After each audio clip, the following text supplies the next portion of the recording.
சிறுவர் கதைகள். ஆட்டிறைச்சி. ஒரு ஊரில் ஒரு ஆட்டிறைச்சி கடை இருந்தது. அக்கடையில் முதலாளியே தொழிலாளி.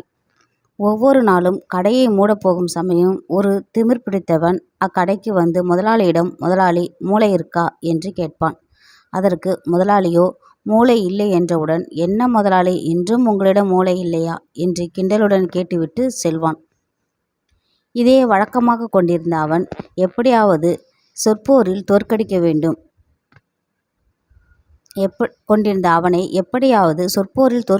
தோற்கடிக்க வேண்டும் என்பது அந்த முதலாளியின் நிறைவேறாத ஆசை.